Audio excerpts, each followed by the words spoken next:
మా గురువు గారు నాతో ఓ మాట అంటుండేవారు, రే భగవంతుడికి నైవేద్యం పెట్టినప్పుడు చేత్తో పట్టుకు తింటే కదరా సంతోషం, మనం తీసి నోట్లో పెట్టం కదరా.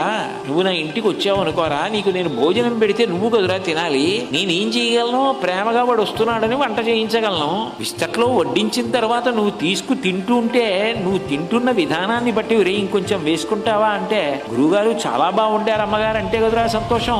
ఏ భగవంతుడు రా చేయి పెట్టి తింటున్నవాడు, ఒక్క సూర్యుడేరా అనేవారు. అని మా గురువు గారికి అలవాటు ఉండేది. పాయసాన్నం వండించి ప్రభాత వేళ ఆయన ఆదిత్య హృదయం పారాయణ చేసి సూర్యబింబం ఎదురుగుండా పాయసాన్నం పాత్ర పెట్టి సూర్య కిరణములు అంటే కరములు అంటే చేతులు నైవేద్యం పెట్టి, ఇదిగోరా చూసావా కిరణాలతో చేతులతో ఎలా ముట్టుకుని తీసుకుని తింటున్నాడో, ఇదిరా పరబ్రహ్మం అంటే, కళ్ళ ముందు కనపడుతున్న పరబ్రహ్మం రా, ఇదిరా నిజమైన ప్రసాదం అంటే, ఇది నాకు సంతోషం రా అని ఆదిత్య హృదయం పారాయణ చేసి పాయసాన్నం సూర్యుడికి నైవేద్యం పెట్టి తినేవారు.